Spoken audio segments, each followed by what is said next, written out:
So we hide behind double standards. See, it's okay to look like a Christian, walk like a Christian, smell like a Christian, act like a Christian, but to be a Christian, it ain't about the walk, it ain't about the talk, it ain't about the look, it ain't about the smell. It's what's inside here that will call a spade when you see it. It may risk you being popular. It may risk you being invited to certain places, but at least you know I'm standing on the word of God. Rev, I know I seen some stuff, Rev. I know I got to talk to somebody because I've talked to them and they don't want to hear it, but I need to let you know that right now there's some things that are happening that are not right in God's house. You got some folks on the choir. You got some folks on the usher board. You got some folks in the deacon board who are doing some stuff that's against the will of God. I thought I should bring it to your attention because how can they truthfully serve God and man at the same time?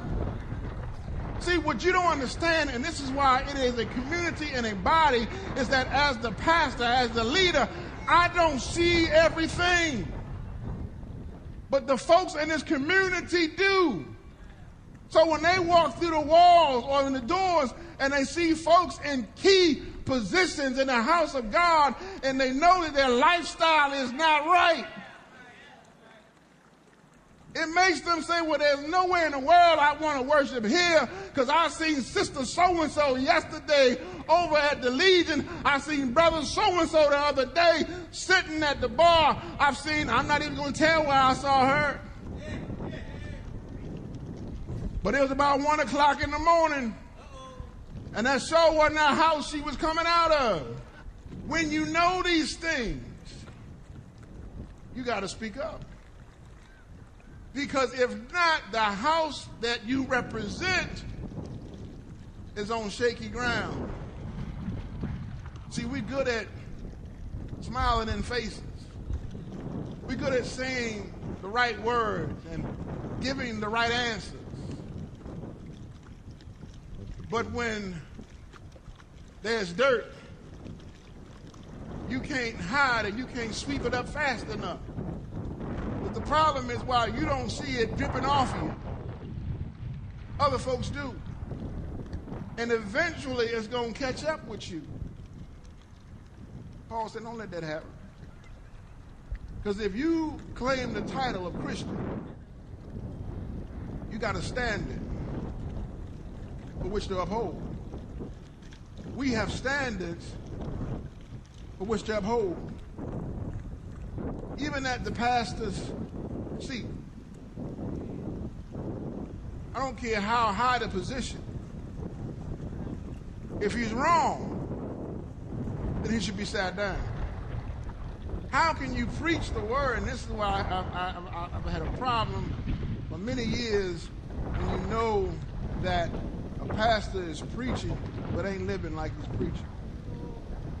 And unless the church as a whole stands up, how are you going to set that down? The problem is that too many people enable the pastor to do whatever he wants to do and hide behind grace and mercy, because I know they follow me all the days of my life.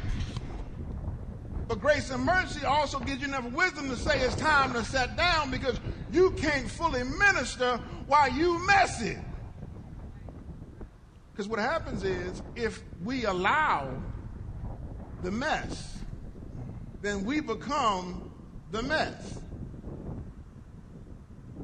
See, whatever I'm walking, whatever I'm living, if I put that in you, then you begin to justify what I do based upon the word that you hear from here. In other words, you have lost your accountability to the Lord because you knew something was wrong, but because you kept sitting under it Sunday after Sunday and never saying nothing but co-signing that everything is all right, now it don't even look dirty to you no more.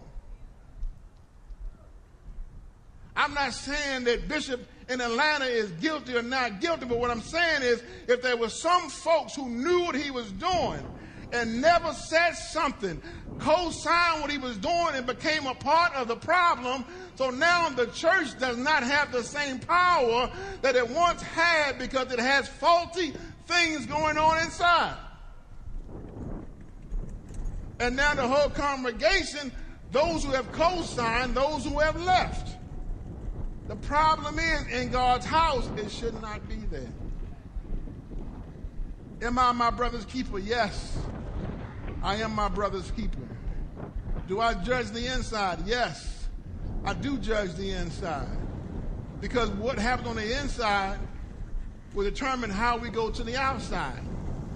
If we go shaky, our outside is shaky. Double standards, you can't have it in God's house. There has to be a line drawn somewhere. You have to stand up and fight for something, or you'll fall for anything. You have to take a stance. Deuteronomy, and this is the closing part of this particular passage, it says, remove the evil person from among you. Deuteronomy says, purge the evil from your midst. Not the world.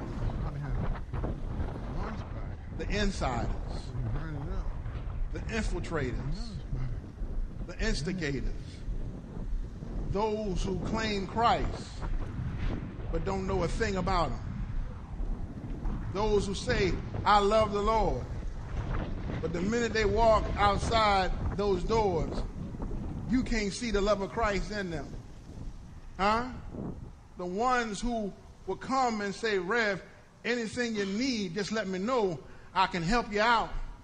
But on the outside, they ain't worried about a thing that's going on the inside. See, you can never fool God. It looks good on the inside, but on the outside, the reality is that's your true life.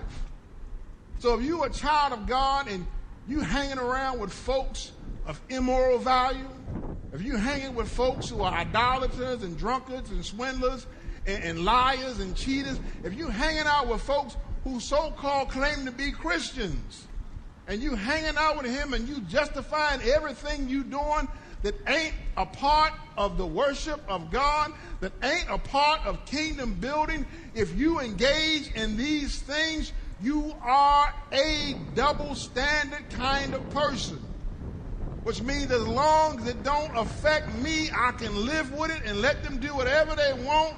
But the bottom line is, do not be a double standard type of Christian. Either you this way or you that way. If you this way, then stand with God. If you that way, then you might as well stop walking through the door. Call a spade. A spade.